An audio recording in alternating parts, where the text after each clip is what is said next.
नमस्कार मैत्रिणींनो. आज मी बनवला होता मटर ढोकळा किंवा इडली पण म्हणू शकता. इडली पात्रात बनवली आहे, ढोकळाच बनवला आहे पण इडली पात्रामध्ये बनवलेला आहे.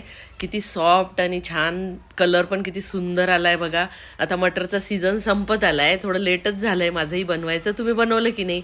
नसेल बनवलं तर नक्की बनवून बघा.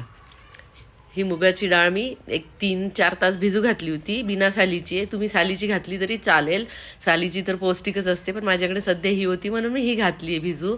एक 3 तास मी याला भिजवून घेतलं आहे, लगेच भिजते. नंतर याचं पाणी काढून मी मिक्सरच्या भांड्यामध्ये घालून घेतली आहे.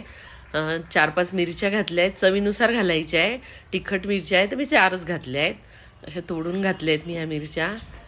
थोडंसं आलं घालून घ्यायचं आहे. नंतर याला मिक्सरमधनं पाणी न घालताच वाटून घ्यायचं आहे. मी अजिबात पाणी घातलेलं नाही आहे, आधी तसंच वाटून घ्यायचं आहे. नंतर 1 वाटी मटार घालायचे. हे ताजे मटार आहे, सध्या ताजे मटार मिळत आहेत त्यामुळे ताजे मटार वापरते आहे.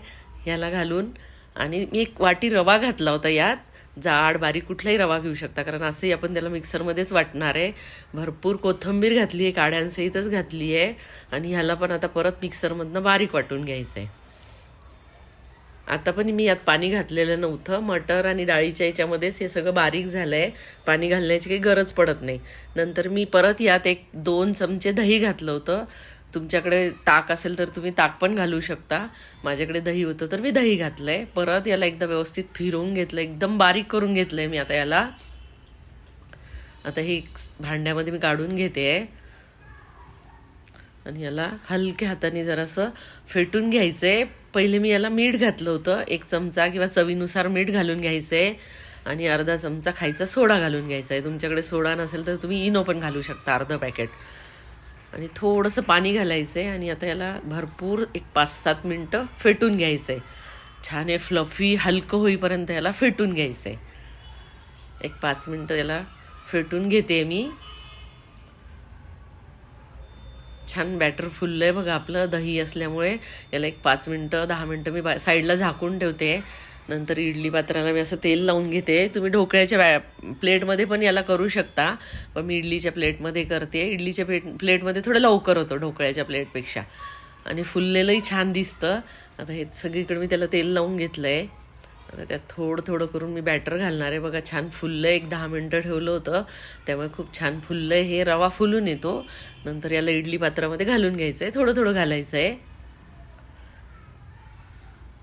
खूप चवदार होते ही रेसिपी, तुम्ही ट्राय करून बघा. मटर संपण्याच्या आधी एकदा ही रेसिपी तुम्ही नक्की करून बघा, सगळ्यांना आवडेल.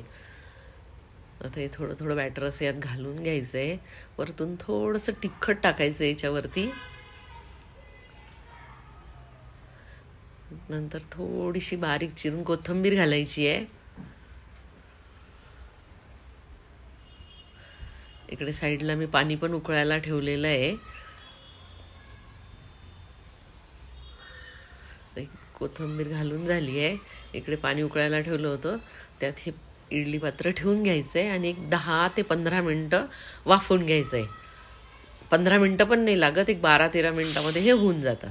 आपल्या इडल्या तयार झाल्या आहेत बघा. ढोकळा इडली काय म्हणायचं ते म्हणू शकतो आपण याला. मी ढोकळा म्हणूनच बनवलं आहे. बघा किती सुंदर फुललं आहे आणि कलर पण किती सुंदर आला आहे याला. आता ह्या इडल्या मी एका प्लेटमध्ये काढून घेते आहे. खूप सुंदर फुललं आहे, खूप चवदार पण होतात. तुम्ही नक्की ट्राय करून बघा याला, खूप सुंदर लागतात. तुम्ही सालीची डाळ घातली तर अजून जास्त चवदार आणि पौष्टिक होतील. नंतर याला मिरची आणि कढीपत्त्याची फोडणी घालून घ्यायची आहे. जिरं, मोहरी, हिरवी मिरची आणि कढीपत्ता. वरतून परत थोडीशी कोथिंबीर घालायची आहे. आपली मटरची डिश तयार झाली आहे बघा. आतून पण किती सुंदर जाळी आली आहे त्याला, एकदम सॉफ्ट पण झाली आहे. याला कुठल्या चटणीची गरज नाही आहे, काही नाही. तुम्ही तसं पण खाऊ शकता. एकदा नक्की ट्राय करून बघा. माझी रेसिपी बघितल्याबद्दल धन्यवाद.